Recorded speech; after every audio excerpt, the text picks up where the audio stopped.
সালামু আলাইকুম। ক্ষমতা, এই ক্ষমতার যে কত কিছু আমরা সারা দুনিয়াতে দেখি। যখন আপনি ক্ষমতায় থাকেন মানে কোন লেভেলের আদর আপ্যায়ন, ভালোবাসা, সম্মান মানে সবকিছু পাওয়া যায়। আবার ঠিক এই একই ব্যক্তি যখন ক্ষমতা থেকে পড়ে যায় বা সরে যায়, তার পরিণতি যে কি হয় বাংলাদেশ গত 1 বছর দেখছে।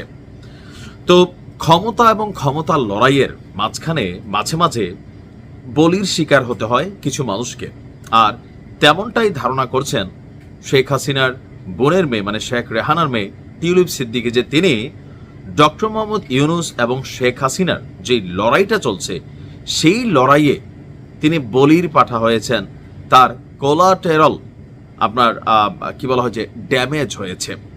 আপনারা জানেন যে টিউলিপ সিদ্দিকীর বিরুদ্ধে এই সরকার থেকে বেশ কয়েকটি মামলার ইস্যু সামনে এসেছে। আর আগামী সম্ভবত 2-4-10-20 দিনের মধ্যে তার সেই বিচারিক প্রক্রিয়া শুরু হবে। সরকার বলছে যে যদি টিউলিপ সিদ্দিক অনুপস্থিত থাকে তাহলেও সমস্যা নেই, তার বিরুদ্ধে বিচার চলবে। এখানে বেশ কয়েকটা অভিযোগ আছে। আর যদি সেইখানে টিউলিপ সিদ্দিকী দোষী সাব্যস্ত হয় তাহলে বাংলাদেশ এবং যুক্তরাজ্যের মধ্যে যেই প্রত্যর্পণ চুক্তি আছে সেই চুক্তি অনুযায়ী টিউলিপ সিদ্দিকীকে বাংলাদেশে ফিরিয়ে আনবে। এখন আদৌ কি বাংলাদেশ এবং যুক্তরাজ্যের মধ্যে কোনো প্রত্যর্পণ চুক্তি আছে, অথবা যুক্তরাজ্যের প্রধানমন্ত্রীর খুবই কাছের লোক কিয়ার স্টারমারের খুবই কাছের লোক টিউলিপ সিদ্দিকী, তাকে কি আসলে বাংলাদেশ সরকার ফিরিয়ে আনার ক্ষমতা রাখে? আসলেই রাখে না। কারণ কিয়ার স্টারমার ডক্টর মোহাম্মদ ইউনূসের সাথে সাক্ষাৎ দেননি, আপনাদের খেয়াল থাকার কথা।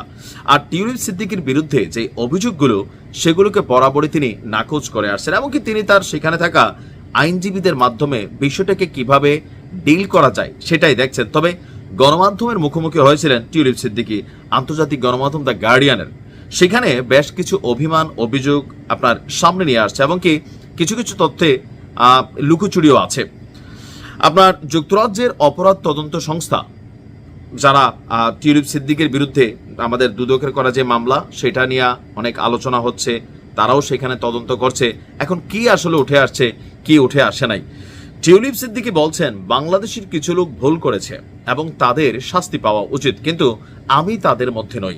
সত্য হলো আমি শুধু কোলাটেরাল ড্যামেজ, কারণ আমার খালার সঙ্গে মোহাম্মদ ইউনূসের শত্রুতার পরিণতি এটা। এক্ষেত্রে আমি যে বড় শক্তির সাথে লড়াই করছি তাতে কোনো ধরনের সন্দেহ নেই। আর তার বিরুদ্ধে দুর্নীতির অভিযোগ যেটা আসছে এটা তার কাছে নতুন নয়, তবে তাকে আনুষ্ঠানিকভাবে অভিযুক্ত করা হয়েছে মাত্র কিছুদিন আগে নাকি তিনি এই তথ্য জানতে পেরেছেন। বরাবরের মতোই ব্রিটিশ সংবাদ মাধ্যম দ্য গার্ডিয়ানকে দেওয়া সাক্ষাৎকার তিনি বলছেন এ সকল অভিযোগ পুরোপুরি অবাস্তব। তো ঢাকার আদালতে টিউলিপ সহ আরো 20 জনের বিরুদ্ধে একটা মামলার শুনানি 11ই আগস্ট সম্ভবত কালকে থেকে শুরু হতে যাচ্ছে। সশরীরে বা ভিডিও লিঙ্কের মাধ্যমে তিনি এই শুনানিতে অংশগ্রহণ করবেন কিনা। তিনি বলছেন যে আমি আমার আইনজীবীর কাছ থেকে আইনি পরামর্শ নিচ্ছি, আমার পরবর্তী পদক্ষেপ কি হওয়া উচিত সেটা তাদের পরামর্শে আমি নির্ধারণ করব। আদালতে হাজির হতে আনুষ্ঠানিক সমন পাননিও তিনি দাবি করে বলছেন যে তার বিরুদ্ধে কি কি অভিযোগ আনা হয়েছে তা তিনি এখনো জানেন না।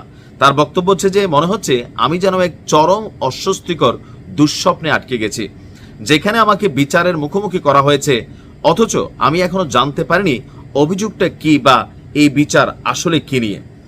সরকার বলছে যে টিউলিপ যে দেশের নাগরিক, আমরা যদি এখানে অনেক কিছু সামনে আছি, তার বক্তব্য যে সরকার যে প্রত্যর্পণ চুক্তির কথা বলছে তিনি খোঁজ নিয়ে দেখেছেন বাংলাদেশ এবং ব্রিটেনের মধ্যে আসলে এমন কোনো প্রত্যর্পণ চুক্তি নেই। আর সরকার পতনের যে সময়টা তার বক্তব্য সেই সময়টা ছিল ঢাকায় অবস্থান করা তার পরিবারের সদস্যদের জন্য সত্যিকারের ভয়াবহ সময়। তবে ব্রিটেনে টিউলিপের স্বামী 2 সন্তানের জীবন তাতে খুব বেশি বাধাগ্রস্ত হয়নি, তাদের জন্য সবকিছু স্বাভাবিক ছিল। আর শেখ হাসিনা প্রসঙ্গে টিউলিপ বলছেন আমি এখানে আমার খালাকে রক্ষা করার জন্য আসিনি, আমি জানি তার সরকারি দায়িত্ব কিভাবে পরিচালিত হয়েছে, কিভাবে শেষ হয়েছে তার প্রক্রিয়া নিয়ে তদন্ত চলছে। তবে আমি সত্যি আশা করি বাংলাদেশের মানুষ যে পরিসমাপ্তি চান তারা যেন তা পায়। তো তার বিরুদ্ধে যে রাশিয়ার সাথে যে রূপপুর পারমাণবিক বিদ্যুৎ কেন্দ্রের বিশাল একটা কালো অধ্যায় সামনে আসছে, একটা ডিলের সময় তার একটা ছবি ছিল, তো সেই প্রসঙ্গে তার বক্তব্য যে আমার খালা রাশিয়ায় সরকারি সফরে গিয়েছিলেন, আমি এবং আমার বোন লন্ডন থেকে রাশিয়ায় তার সঙ্গে দেখা করতে যাওয়ার সিদ্ধান্ত নিয়েছিলাম, কোনো রাজনৈতিক আলোচনায় অংশ নেয়নি। আমরা ভ্রমণ করেছি, মজা করেছি, রেস্টুরেন্টে গেছি, শপিং করছি। সরকারি সফরের শেষ দিনে সেখানে উপস্থিত সব রাজনীতিবিদদের পরিবার সদস্যদের চা পান এবং এক অনুষ্ঠানে আমন্ত্রণ জানানো হয়েছিল। সেখানে ছবিও তোলা হয়েছিল। আমিও 2 মিনিটের জন্য পুতিনের সঙ্গে সাক্ষাৎ করেছিলাম। এখন এগুলো তার বক্তব্য। আদালতে শুনানি চলবে, আইনি প্রক্রিয়া চলবে। তবে দিন শেষে টিউলিপ সিদ্দিকী দোষী সাব্যস্ত হলে তাকে ফেরানো কি সম্ভব না। কারণ জনাব তারেক রহমানকেও বাংলাদেশ থেকে ফিরিয়ে আনতে পারে নাই। শেখ হাসিনা সরকার অনেক লবিং করছে। আর এই ক্ষেত্রে টিউলিপ তো সেই দেশের একজন রানিং মন্ত্রী ছিলেন, পদত্যাগ করছেন। তো তার বিরুদ্ধে এই মুহূর্তে যতগুলো অভিযোগ আছে ওইভাবে কোনোটাই কিন্তু স্পষ্টত রাইট নাও প্রমাণিত হয়নি। আর বাংলাদেশের ব্যাপারে বিদেশিদের ধারণাটা কি সেটা আপনারা ভালো করে জানেন। তো দেখা যাক আসলে কি হয়। তবে আপনি কি মনে করেন যে ডক্টর ইউনূস এবং শেখ হাসিনার যেই কি বলে যে দ্বন্দ্ব, সেই দ্বন্দ্বের আসলে কি বলির পাঠা হয়েছেন টিউলিপ সিদ্দিকী? ভালো থাকুন, আসসালামু আলাইকুম।